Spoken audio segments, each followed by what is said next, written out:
Hi, this is Men's Health TV. I'm Glenn Poole from the Australian Men's Health Forum, bringing you this channel throughout Men's Health Week.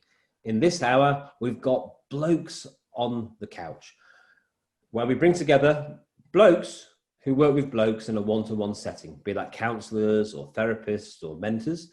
And today we've got four fantastic guests. We've got Martin Fisk, CEO of Menslink, John Marginis, Senior Skills Psychologist at Scotch College Perth, Alex Robey, a psychotherapist with Assert Development, and John Morgan at Marcus Mission. And they all have a particular speciality working with younger men and boys. So today we're going to be talking about working with younger men and boys. Guys, good day. Thanks all for being here. I'm going to start by asking you to get to know each other, introduce yourself to each other and the people watching out there in social media land, and tell us a little bit about the work that you each do with young men. And Martin, I'm going to come to you first. All right, Glenn. I'm Martin Fisk. I'm the CEO of an organisation in Canberra, Australia, that predominantly looks after young guys aged 10 to 25. We've been going for 20 odd years. I've been there for 10. And we work hard at a community level to reduce the stigma of going through problems as a young guy and making sure that we encourage young guys to put up their hand and ask for help. We provide we provide free counselling for around about 700-800 young guys every year. And we provide a mentoring service, which is just getting adult men in the community to take a young fella, typically without a dad in his life or without a good male role model in his life, and being a mentor for that young fella for a period of 2 or sometimes even longer years, just to get young fellas through the tough times in their life, typically teenage years, with the least amount of harm to themselves through things like suicide, or those around them through things like family violence or street crime or drug and alcohol abuse. That's great. Thanks for being here, Martin. Looking forward to hearing more from you throughout the hour. John, I'm going to have to say which one. Oh no, John Morgan, our returning bloke on the couch, who was with us yesterday. Would you like to introduce yourself to this new couch of blokes? Thanks, Glenn. Yeah, great to be here. Thank you very much for the invitation, Glenn. My name's John Morgan. I live on the Sunshine Coast in Queensland. We lost our nephew to suicide almost 6 years ago. Despite the fact that I'd spent 20 years as a crisis counsellor and done lots of work in that area, as a family, there was obviously a huge fallout. So the meaning that came out of that was really all about, okay, well, what did we miss and what can we do better when it comes to a 23-year-old male who's struggling with depression and situation factors? And one of the clear things that came up was the idea of going upstream. Having done 20 years of crisis counselling, going upstream, trying to equip young men with really good resilient tools, if you like, in a toolbox, but to do that in a very non-traditional way. So do that in an activity-based kind of workshop where you throw around a footy and have a chat generally, but also the notion of making that strictly non-judgmental, very informal, very relaxed, and also well-fed, providing good food. So we've been running a series of workshops, Know Thyself, Know Others, and sort of know the future, not know so much know it, but future orientation of optimism and well-being, including some of the Seligman stuff and so forth, and some work on life balance. So that's the first thing we do, and that attracts to some degree men that are struggling with life challenges, and those workshops are built around situational factors. So relationships, conflict, being able to switch off the struggle switch and so forth, but also what I need to do to build capacity, because it's very much an empowering model. So that's one part, but we've also got a really nice mentoring program that we overlay where volunteer mentors come from the community, and often those people are seeking, we've flipped it a year or two ago, we've only been going for 2 years, but we flipped it and said, rather than trying to attract men in that are vulnerable, which we certainly want, let's say, hey, if you're a fella that wants to help a mate out and maybe learn something yourself, come to the program. So we've had quite a few people that come in under that sort of guise, if we could call it that, and then go on to become mentors and work through their own sort of stuff. But very much the role modelling stuff. And then we also obviously do sort of induction and safety risk planning and suicide prevention workshops around the outside of that. So that's the main stage. And then, the next part is the coaching and group supervision. So making sure the mentors stay current, making sure they can debrief, making sure they can unpack their experiences, but also practice really good listening, reflection, questioning skills, in scenario situations. So that's kind of about it. Great. Thanks for being here again, John, and thanks again for sharing your personal story that brought you to this work. So, Alex, we'll come to you now. Alex, I know you do a wide range of work, but I'd love to hear specifically about the work you're doing that touches on work with younger men. Yeah, Glenn, thanks for the invitation. And I feel it's important to actually acknowledge the men and women that have contributed in my life. It made such a positive impact, and there's been so many of those, and I'm so grateful for that. I'm based in Brisbane as a psychotherapist and opened my business in 2003 after working in a trade and a few other different areas. So I really valued having that life experience before coming into this work. My postgraduate degrees are in psychology and then also law, because I was working with a caseload where there was lots of different challenges around what was going on in their life around the legal system. So working with adolescent males, working with young men, I've really been privileged to work with those that have been long-term unemployed. I spent many, many years running programs and one-on-one and employing staff to help me with that. And as well as at the other end of the spectrum, those who have had really great lives and careers and successful and trying to find their way. So each sort of area of male life has brought challenges and different interests for me.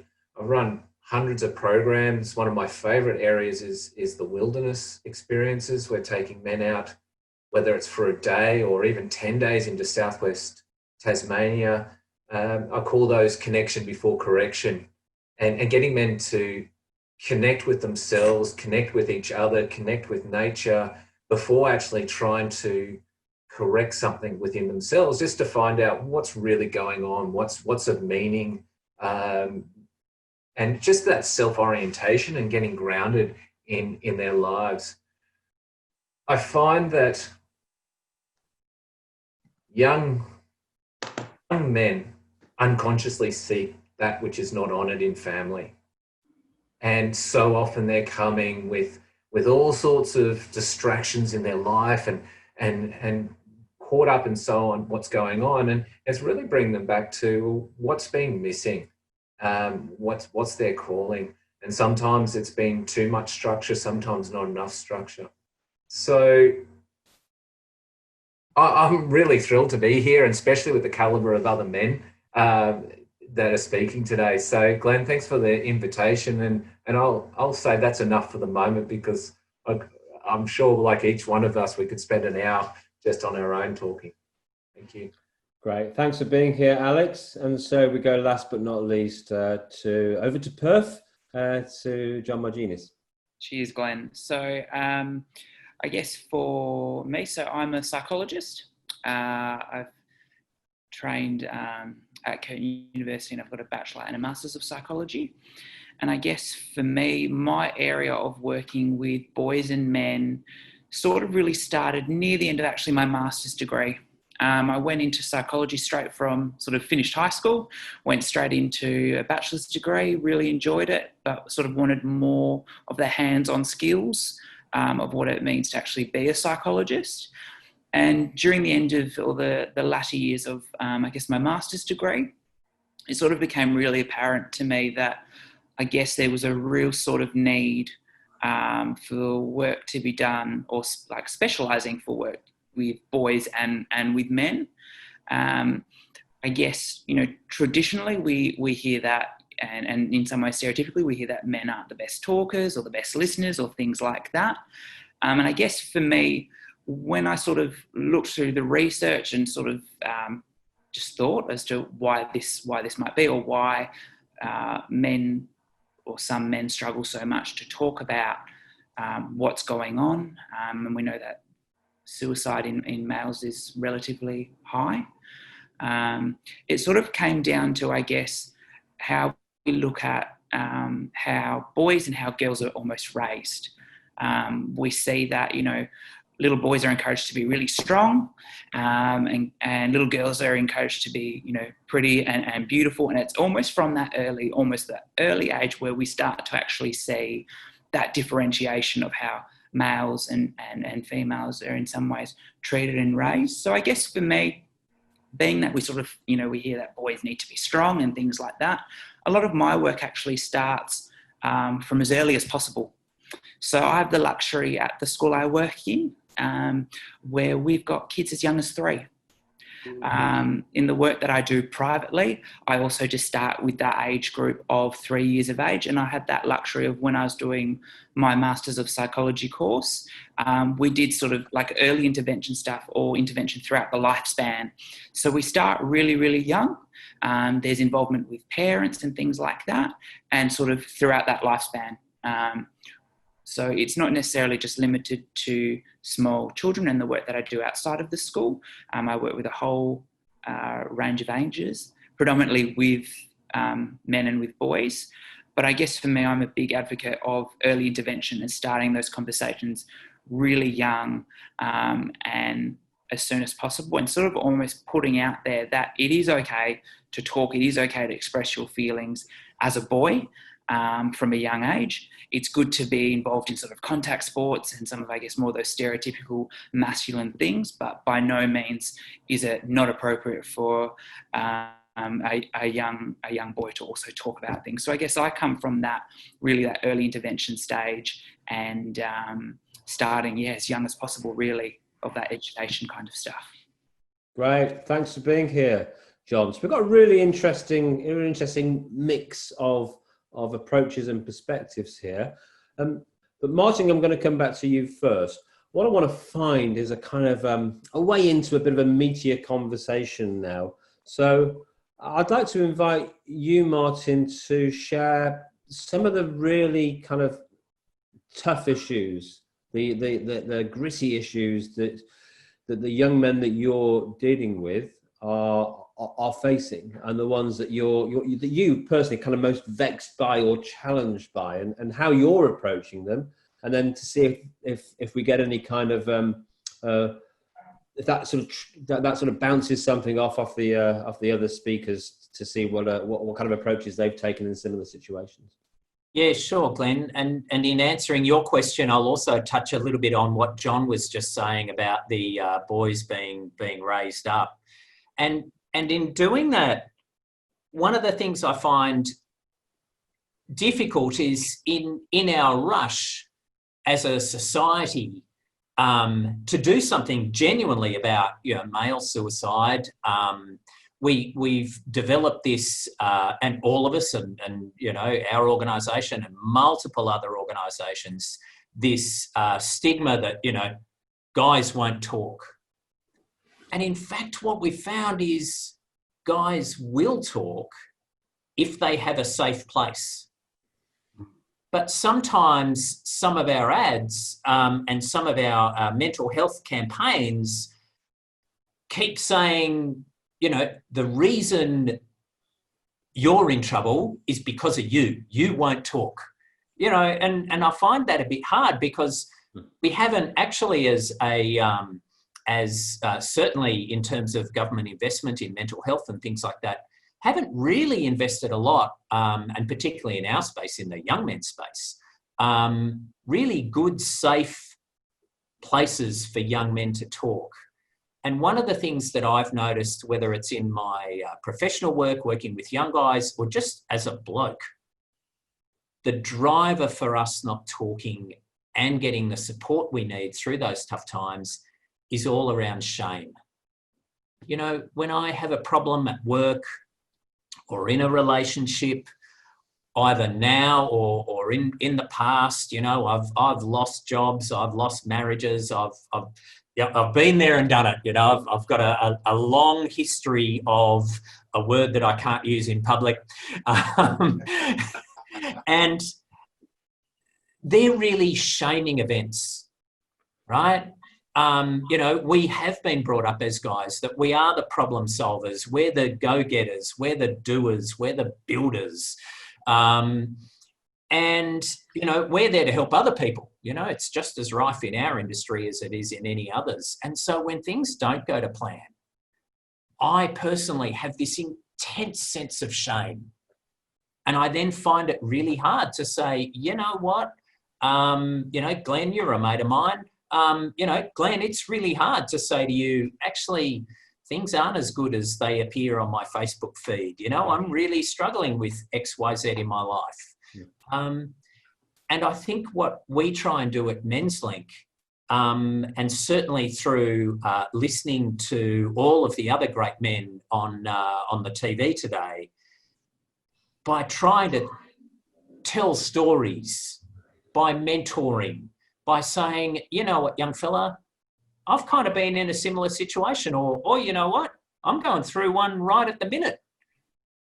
And using that to reduce that level of shame so we can actually have those conversations, whether it's one-on-one, whether it's in a group setting, in a school, whatever it is, but to have those conversations to reduce the shame of admitting that stuff isn't going well in our life. And I think that's so important for all of us men. We've been brought up that we're supposed to be perfect. And we've been brought up, you know, you look at young boys and that schoolyard banter, which can really prevent, you know, I'm not going to admit that I'm a bit weaker than the rest of you because I might get bullied at the extreme or excluded from something or not picked on the team. And I think that carries on for all of us in our adult life. Great opener for us there, Martin. So, Alex, you've actually just popped up on the screen with your little laughter, so we'll just go straight to you. Oh, such a good point, Martin. And as I was listening to what you were saying, I asked myself the question around what are the conditions that need to exist for a man to open up? And in a men's circle, in a men's gathering, even in a family unit, in a workplace, and then also in a therapeutic situation. And sometimes the challenge for me as a psychotherapist is that a male's coming to see me for advice, yet the last thing they really need or is going to serve them is advice giving. So that confidential place where they can just start talking and actually find out how's this shame, and I agree with what you're saying, Martin, how's that playing out in their life and how are they trying to hide and mask themselves from those that they love. I've heard a lot of women say to me in relationship, the man won't open up to me. And what I find fascinating when I listen to men, and I sometimes prompt around this, is that they often say they hear about how their partner talks about their friends' partners and some of those intimate details. And the man will say to me, like hell, I'm going to say anything about myself because where's that going to go? And that confidentiality and that real vulnerability that's shared can go out into the wider spectrum. And that's certainly not at all putting responsibility away from the man from opening up.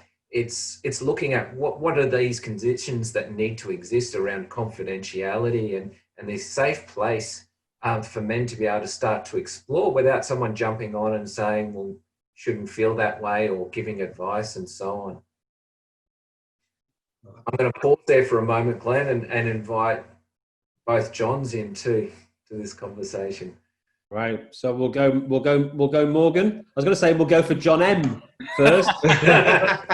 We're confusing them. We had two John M's yesterday as well. What is this thing? That's true. Yeah, I love both those comments. I think that's fantastic, and I'm so funny you said that, Alexander. I was thinking the same thing. So what are we doing in terms of framing it so that we make it, easy for people to be vulnerable and to be able to talk about stuff. Few observations I'll make just in regard to that. So we, in all of our workshops and so forth, we make sure that we're speaking the same language. We don't use lots of psych terms and so forth. We keep it really simple. And the other thing we do is, and it's liberating for me as being a corporate facilitator for the last 27 years, is to wear a t-shirt and jeans and a pair of old boots, and to be able, and I've said this before to Glenn, and I don't mean this in a rude way, but to allow men to swear a bit and certainly not in any derogatory way to, for instance, females, because that's not what we're there for. So we've got some ground rules around that, in terms of listening and reflecting. And our primary rule is this is not about giving advice. You've got to step away from the problem solving, role. This is about listening, connecting, reflecting, trying to hear what other people are saying. But in what we found in the workshop, so if I take an example of the Bundaberg workshops, which have been going for 18 months, one of the things that I've noticed is that the mentors who have great lived experience, and we've all done it, really like what Martin said, we've done that and that. We've all had those things where we fall flat on our face. And what I found is as soon as we start talking about that, whether it's me as the facilitator of the session or our established mentors, about the shit that they've gone through and the fact that they're not perfect and they're still struggling with stuff. And, it's not just about turning off the struggle switch. Sometimes it's just turning it down, it's just pulling it down a bit. And so one of the things we notice is that if we can set those ground rules, say this is what we're about. We're not here in terms of therapy, we're not a substitute for clinical practice by any means, but what we are is a really safe space for people to work. Anything you say within here is strictly confidential. Nobody else will know, And the other thing is, hey, I know it's difficult eyeballing each other around a table. So over there's a ball set, there's a couple of footies, there's a frisbee, there's a cricket bat and balls.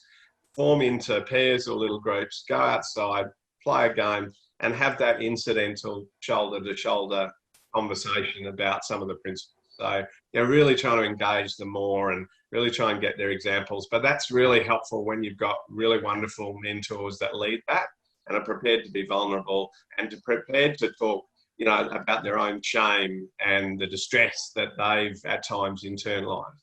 And it's really interesting. In part of COVID, I have this beautiful opportunity not to just do lots of Marcus mission work, but also to write a follow-up book. I wrote one in year 2000, which was just a journal that accidentally got published and translated, So this book was, the first book was about the Little Book of Golden Rules. That was the title. And when I was thinking about it, I thought, geez, wouldn't it be good to write a book called The Little Book of Golden Tools, where you can pull out the right tools, and a bit of that is about CBT, or a bit of that's about storytelling, or a bit of that's about resilience templates, but it's really doing all the stuff around forgiveness and self-compassion and fear and vulnerability, and pulling some great stuff from the amazing men within Glenn's network as well. So what I love about that idea is that if we can keep it back to giving them some simple tools, empower them to use it, then have a mentor on the side that's kind of, is a mate that they go fishing with, but keeps them a bit accountable for progressing. We think that's sort of a powerful combination. That's enough for me. That's great, John. I did sort of drift off there into the shame world of those of us who tried to deliberately get published and struggled. To know that you can do it accidentally is like, if I'd known that, I never would have sent all those letters to all those publishing companies. That's so funny. That's so good.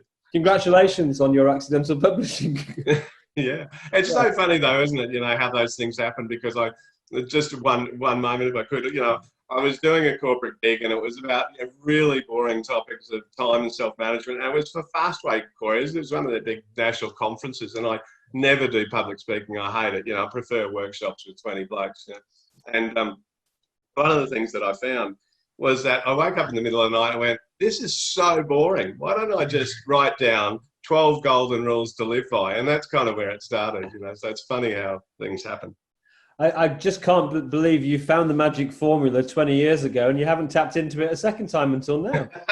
Too busy, kids and parenting and, all that other stuff gets in the way, hey? Okay. So sticking with the shame theme, John in Perth, will come to you now. Yeah, I guess in that sort of that element of shame, I think regardless of what setting, a psychologist or people who work with males and men, I think shame is something that probably comes up a lot. I sort of heard through when other people were speaking that there's also that almost that need to be perfect or get it right, or to be, I guess, what it is to be like the stereotype of what an ideal man kind of is. And I was really glad to hear that all the other people that spoke before me sort of mentioned the importance of almost having not necessarily like a role model, but people that they can go to who are also men and that they can talk to and have that almost that relationship, whether it being fishing or kicking footy or just having a yarn, just having a chat. And I think when we look down, a lot of the sort of the work I've done is looking into sort of role models and stereotypes and things like that. One of the sort of the best and most helpful thing is actually having a role model or having another male, especially when we look at sort of boys and young men, is having someone, and it's not necessarily a dad, because there's sometimes that dad has to be a parent and have that authority kind of side to him, but it's having someone that they can talk to, that they can potentially go to, where they can just have a real open and honest conversation. And I guess for me in my work, I'm a psychologist, so I don't sort of give out advice or anything like that. But a lot of boys really benefit from having a male in their life who they can just speak to openly, where there is no shame. They feel really comfortable. They can have those conversations, and that person can almost, walk alongside them within that sort of situation and reflect on themselves and on them in that situation as well. And it sort of really just opens up the vulnerable side of both males, but it also means that it's actually reinstating the fact that it is okay to talk about this stuff, and that there are places you can do that, and it can be done, and it's okay to. And that really removes that shame in that element. Yeah. That's great, John. And I'm going to stick with you to take us to the next sort of level of conversation. So you're working in a school environment. Correct. And I guess it must be that there's potentially another level of shame there, of actually revealing whatever it is you need to talk to about someone within the system where you are. So I guess I would imagine there's an extra barrier or challenge that you might face when you're working within a school environment. What types of issues are you dealing with where you need to overcome that shame in order to get to the meat of the problem you want to actually really deal with?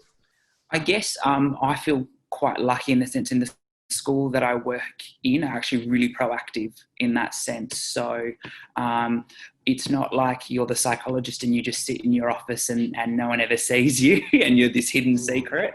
You're invited to, you go to things like assemblies.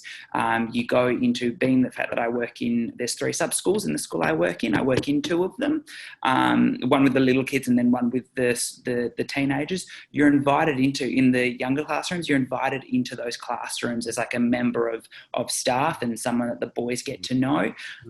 In the older school, in the senior school, you have that ability where they do like house meetings per se, where they have like factions. And only last week I was invited into one of them, and to basically just introduce who I am, part of the things that you can come see me about. And one of the things is that although, I am a psychologist and there's that strong mental health sort of training and stuff there, sometimes you just might need someone to talk to or somewhere to go. I have the luxury that I also work with 2 other psychologists who are really good and they're really also hands-on too. But I guess I know not all schools are like this, but it's very much, and I guess the school I'm at, I very much feel like you are part of a team, you are part of a community. The school is very big on community, but it's almost like the door is open and the boys come in, the boys do come in. You have those conversations of, what we talk about, it is confidential. I don't share that unless there's an element of risk there. And then, at the end, I actually have 2 doors into my office, and there's a door that kind of goes through almost like a corridor, and then there's one that goes like smack bang right out in the open. And at the end, the boys are like, yeah, I'm just going to walk out that door. So I guess that's a huge shift already, as in the door that's kind of just out into the open. That's really, I guess, a huge shift. And I guess if I reflect on my own experience when I was in school, I don't think personally I or mates would walk through that door where it's like, you've just come into the psychologist, you've just gone into the psychologist's office. And I think that is, it should be like that, where it's seen where you can just go in and you can have a chat. But I think it's part of how certain organisations or certain schools frame what a psychologist is and who they are. We are people, we do a job, but it's to be approachable, and it's to talk about mental health things as well as just life situations as well. That's really interesting. So what I'm getting from that is, for most, if not all, of the boys that you work with, that sitting down on the couch, the metaphorical couch with you, is not, for the first time, is not the first interaction that they have with you.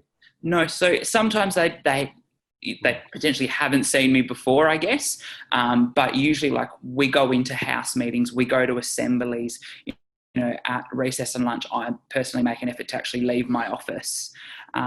Within the younger years, it's a whole other level. Like, you go, like, personally me, I go play handball with the little kids. I get on like their little bicycles and things like that, and you just have fun. You just kind of, as the boys say, you get around it, and you just kind of, I guess it's almost that change of what, you think you're almost that traditional psychologist is, sitting in the office, having the person lie on the couch. Yeah, there's part of the part where you guys are both sitting on chairs, but I guess depending on the boy and depending on who you're talking to, and I think this is really regardless of if they're actually male or female, some people want that where they're sitting and talking. Others actually want to be outside. They want to go for that walk, or they want to actually actively do something. And that's, I guess, that's how I work. And I find that's been really beneficial. That's great. I just got an image there of, and I think this guy's out of WA. There's a guy who does psych on the bike. And Right, that sounds cool. Yeah. And we're talking bikes here, John. They get in the levers and on the big bikes, and then as a gang of them, and they'll do a road trip every year, and they'll go to different communities, get a load of media coverage, raise loads of awareness, and then do interventions as they're going around. Yeah, that sounds really cool. It is, and you're another psych on a bike, but just maybe slightly smaller bike with training wheels. You're challenging the hyper-masculine stereotype there and then. It's fantastic. Any bike you can ride on. So So I guess where I'd like to take, there's a strand there I'd like to pick up on. You've talked about the 2 doors, right? Yeah. So, and let's call them. There's the door of shame, right? Where you sneak in. Yeah. We've all had that experience. I mean, I'm 50 now, so for us it was going to the pharmacist to buy condoms for the first time. That was the door of shame. And then there's the door of just, let's say, I'm not even going to over-egg it, just the normal door. But it's just like, it's normal to go in and out of that door, which is the door onto the corridor where everyone else is. Mm. So whatever that door is for you in your practice, how do you, and this is to the other blokes now, how do you, or how do we actually break that barrier then between, and actually get rid of the door of shame and make it really normal for the young men that you're reaching and trying to reach to step in and have that conversation with you? Marty, yeah. So one of the things that I say in schools is, and it's often in the year 11 and 12, I'll say, okay, so who thinks they can get through year 12 mathematics without any advice from a teacher? And, you know, there's always a hand up and it's always the brainy kid and he's probably right. But for the 99% of kids in the class, they go, well, I couldn't. And we then say, well, if the first time you've had a relationship breakdown, you have no idea how it's going to pan out. You have no idea what the best strategies are to get through that. And it's a perfectly normal situation. It's a bit like the first time I got confronted with algebra, complete gobbledygook, no idea. And I needed an experienced man to be able to say, okay, with algebra, it's, you know, X and Y and all that sort of stuff. And the first time I went through a relationship breakdown, I needed somebody to go, Marty, this is how it's going to pan out. And at the end of the day, it's going to be okay. You're probably not feeling great now, and that's normal. Yeah. But here are some things that are going to happen. Here's some of the feelings that are going to happen. Here's what it's going to be like. And if we just normalise it, you know, the first time your car has a flat tyre, it's best to get somebody to go, okay, here's how to change a tyre quickly. You don't know. It's, you know, you're not born with that skill. And I think if we just normalise that sort of stuff, it's just about getting advice on how to get through problems that we're all going to face. Rather than, you know, this making it bigger than Ben-Hur, and sometimes that can amplify the shame. Right. Who wants to pick up on that? John? Just, yeah, thanks, Martin. That was brilliant. For me, it kind of takes me back to, you know, a pretty awful experience. A good mate who died by suicide, and I unfortunately was there at the scene. And so many years ago, and I'd never really dealt with the Kubler-Ross stuff, you know, the whole grief processes. And I had this fortunate experience in that situation where a police counsellor will come out and talk to you at your home. And it was just liberating, because I thought I was going, excuse the expression, it's technical, fucking crazy, you know. And the thing was that he said, mate, you've probably been experiencing this. This is probably some things you've been thinking. You're probably thinking about what you could have done differently. And said, mate, this is the cycle. This is what it's about. And you're not going to go through it in a linear way. And then when I started doing, you know, a couple of years down the track, some corporate work in that area, I thought, it's so true, isn't it? If I know what the flag posts are, and I can kind of know what to expect, and I know that, you know, the Seligman stuff, this is not about permanence. This is like a story and an emotion, a tough process to go through, but I'll come out the other side. That was quite liberating for me. You know, it really, really was. And, you know, I'd lost a friend sort of a year before, one of my best mates, to leukemia at 28. And you know, really, it was so great to be able to have that framework to operate with you. So, yeah, really pick up on what you just said then about that. Thank you. Right. And Alex? Yeah, Glenn, I'd love to jump in. As I know, and I'll speak for the other men here as well, men that are alone will do things they wouldn't ordinarily do otherwise. Yeah. So getting men not to be alone, to be connected, to be socially connected, to be engaged in the environment is such an important aspect of the role that I have, whether that's in psychotherapy and also then with my volunteer work with men's gatherings and men's groups and so on. I find so often that rather than the men saying, I don't want to go to therapy because of the stigma, I say, well, come in and have a chat with me. Let's just talk about what's going on and a soft approach. And it's just allowing them to feel okay, so that there's this question around, how am I going to tell someone where I'm going?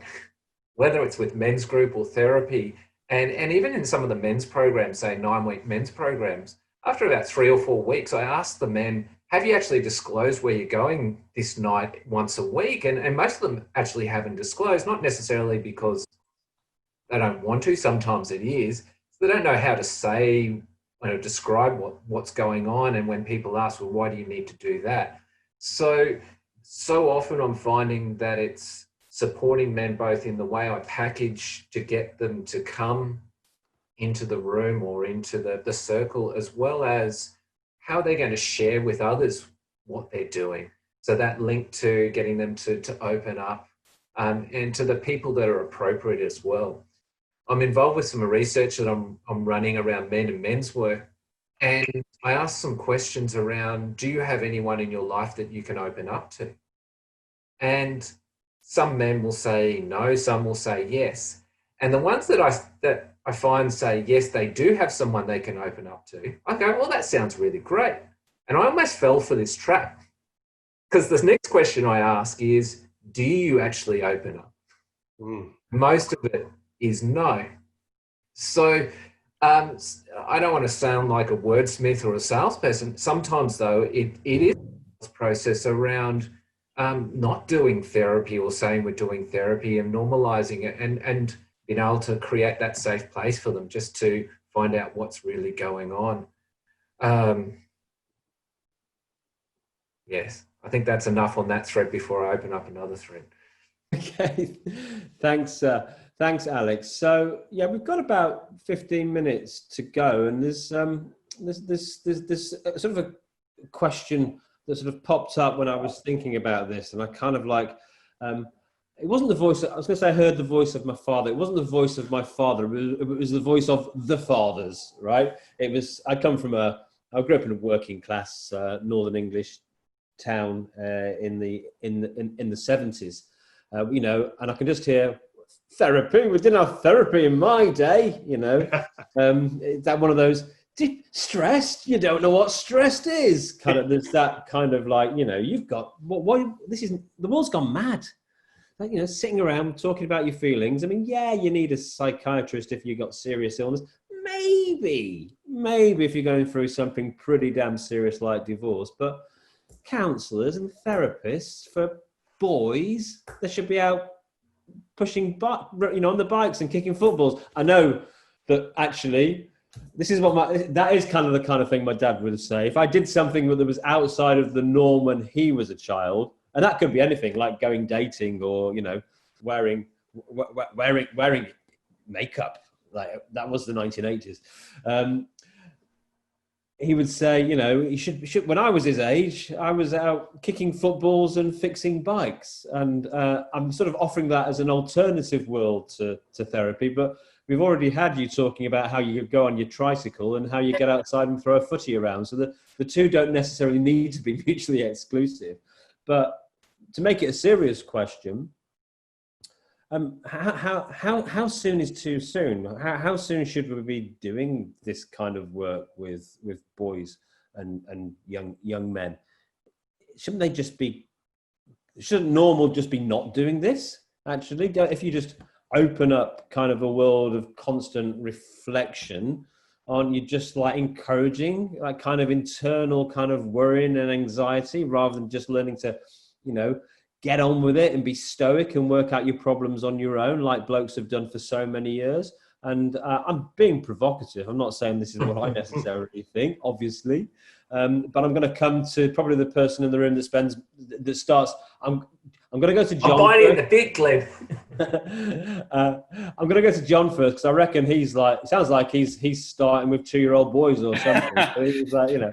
Yeah. So I guess really, it's potentially how it's potentially framed, but I think the other aspect of it is that the way that you've sort of, and I know you said you're being provocative and things like that, based on the rate of, you know, suicide and how much we know that males and boys and men struggle, the older ways or the past ways clearly aren't working.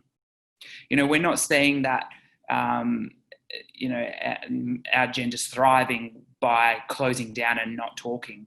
We know that there's sometimes just a lot of benefit in regards to just having a chat. And I think with just going back to almost the previous thing about having, you know, the two doors in some ways, for me, it's really about putting the control in the person who's coming in to see me. So for whatever they feel is most comfortable for them and they feel that have the most control in the situation, that's okay by me. And that also kind of flows into who they tell and what they say to people when they come. You know, it'd be great if it was this thing where it was such an open, almost open book where it was just so normalized, and hopefully with time eventually we get there. But I guess in regards to an age to start, by no means am I sort of saying, right, you've hit the age of 3, come on into the couch for a chat. But I guess it's sort of saying, at 3 and at 4, a lot of kids know what a doctor is. They know what a fireman is. They know what a police officer is. They know what a teacher is. They know what all these occupations are. Do they know what a psychologist is? Not usually. Does it mean that they have to come see a psychologist? No, because they won't necessarily have to go, see a fireman or something like that. But I guess it's just starting that conscious awareness of being like, look, there is someone out there whose job actually is to talk things through. And in your life, you might not ever need to speak to one. However, if you feel that things aren't quite going right for you, there is actually someone who does that in some ways as a job.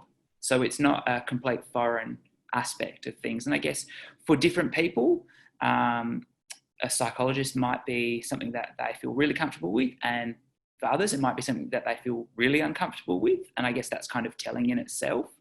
But I guess it's sort of opening up those conversations, and like I said previously, for me it's like, I am a person, so I will get down to sort of those classrooms and I will have just those run-of-the-mill conversations with boys, and it doesn't necessarily have to be of that therapeutic sense.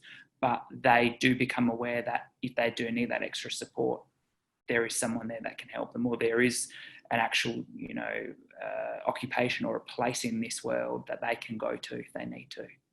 Right. And I'll circle around the other way. Alex.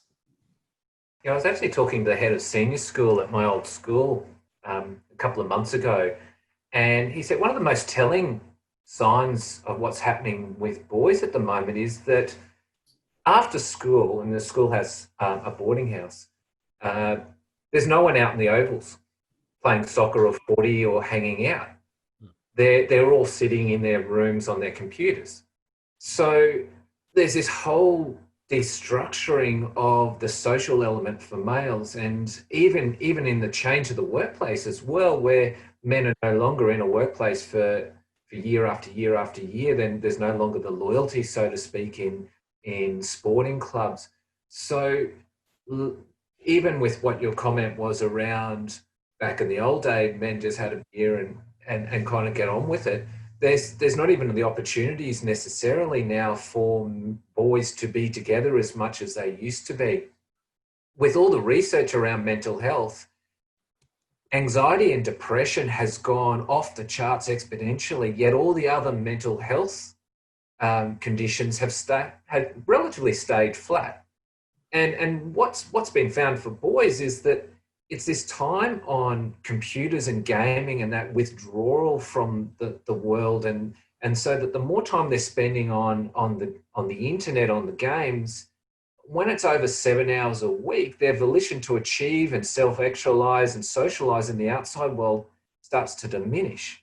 So even though they might be socializing online in some respect, is this conditioning of isolation. With girls, it's more about social media, and of course social media and gaming is affecting both sexes. So I think it really is, yes, as much as it's important to have the mental health professionals involved, it's about socializing and getting the boys to be around other boys, unstructured time where it doesn't involve, okay, we're going to do sport from 3:10 to 4:30 and then you go home. It's just hanging out and being around each other and kind of getting to know each other and being able to come up with conversations and those soft social skills that have been lost. So I'm going to say that's enough for the moment. Thanks, Alex. And John Morgan. Thanks, Glenn. Yeah, I agree with everything that's been said. I guess, when you come back to that original proposition, and coincidentally, funnily enough, it was probably my mum who was like that more so than my dad, about, come on, brush it off, get on with it, make it happen, really tasky, And so I guess one of the challenges we have is not insulting men by going, don't be silent, stoic, self-reliant, but rather what are those situations where it's useful? What are those situations where it serves us really well and where we can do that great problem solving and just push through it and so forth? But I love that idea of sort of emotional flexibility so that we can then come back. And I love what, I refer to him a lot, but Zach Ziegler said, you know, in terms of that ability to come back home and sit on the couch and watch a Disney movie with your daughter or your son and cry, and that's okay.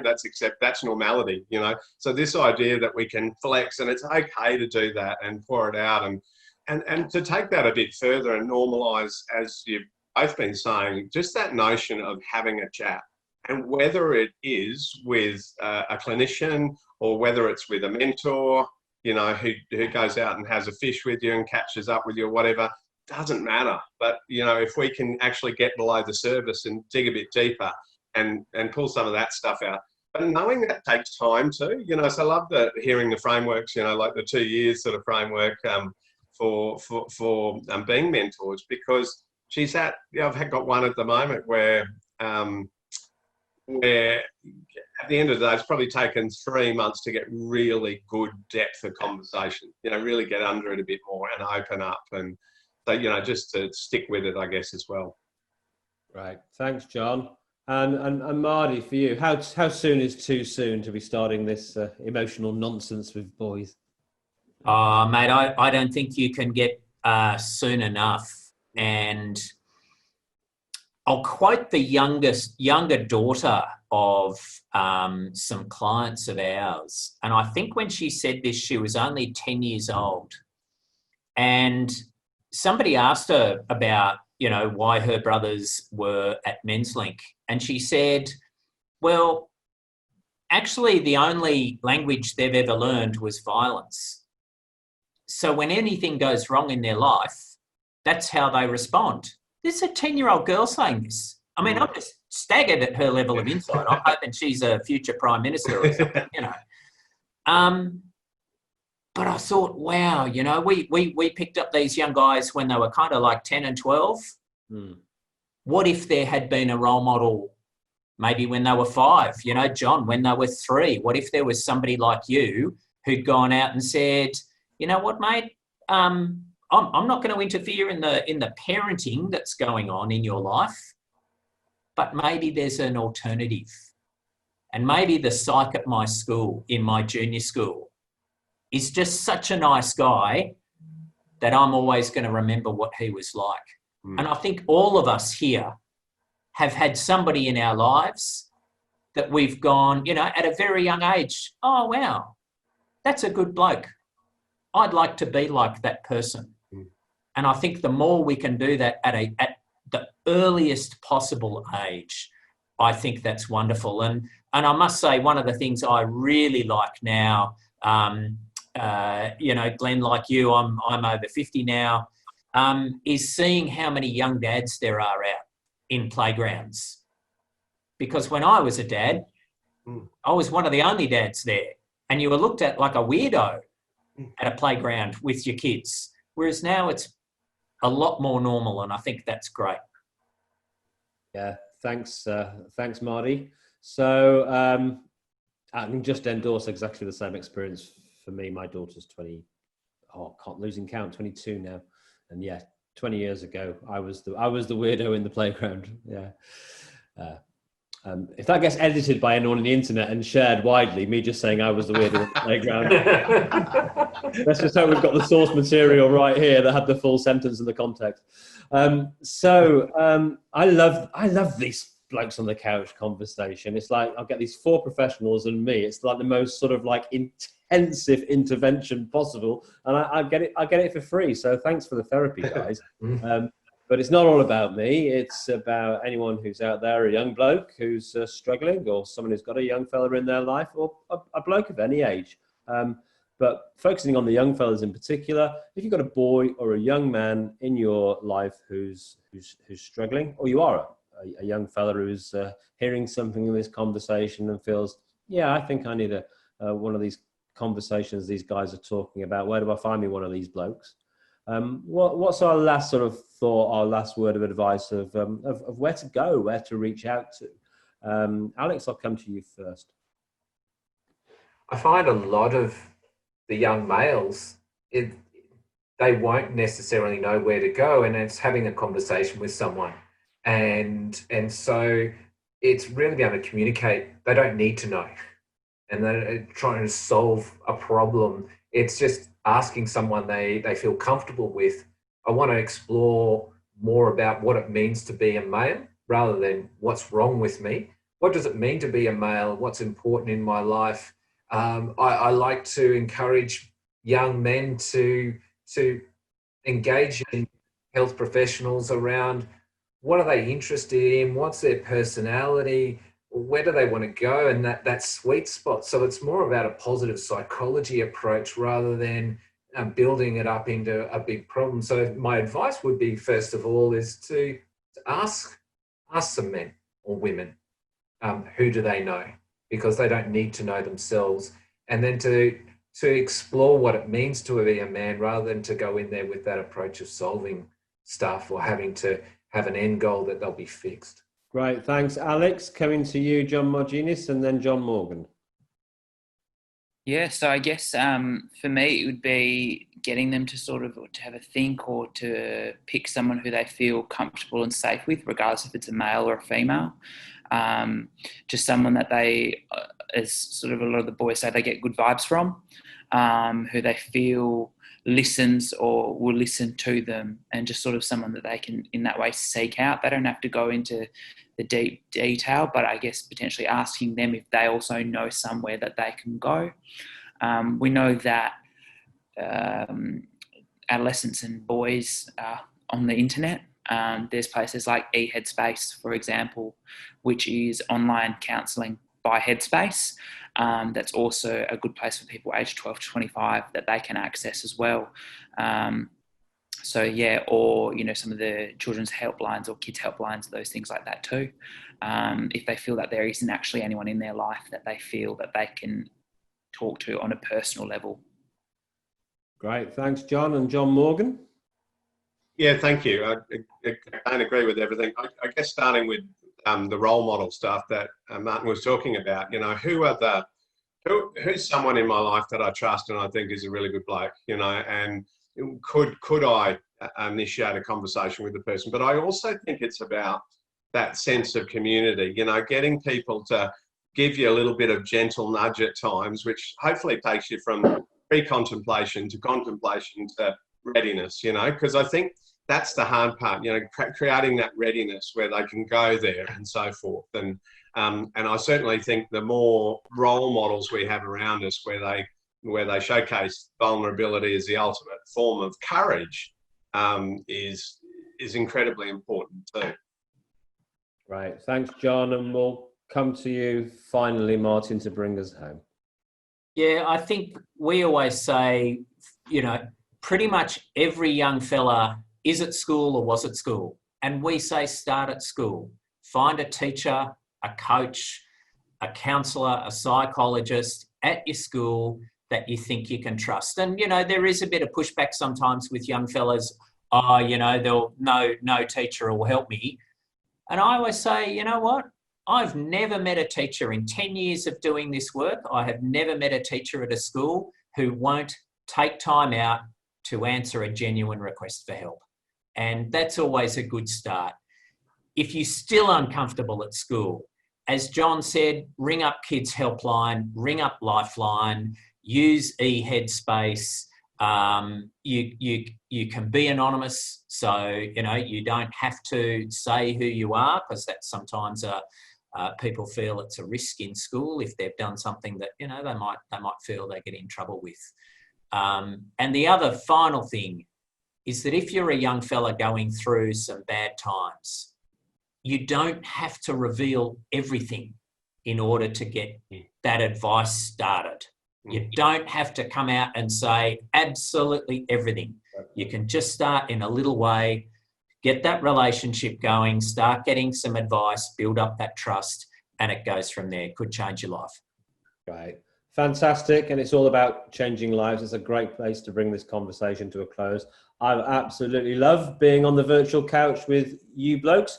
You've been listening to and watching Blokes on the Couch with Martin Fisk of Menslink, John Marginis from the Scotch College in Perth, Alex Robey of Assert Development, and John Morgan of Marcus Mission. I'm Glenn Poole of the Australian Men's Health Forum. This was Blokes on the Couch on Men's Health TV. That's all for now, but we'll be back at 5 p.m. with the Men's Circle meetup. And our final day of broadcast for Men's Health Week is tomorrow, starting at 12 noon with the Blokes Healthy Lunchbox. Thanks for tuning in. Thanks once more to our great blokes on the couch. Catch you later. Thanks, lads. See ya. Thank you. Thanks, fellas. Enjoyed working Thank with you. you. Good work. Thank you, guys. We're off air. Cool. Thanks. See you around the traps, guys. No doubt. Thank you, See you, Glenn. boys. Thank you. Really appreciate it. See ya. Cheers. Thanks, Glenn. Thanks, everyone. Great work. Beautiful.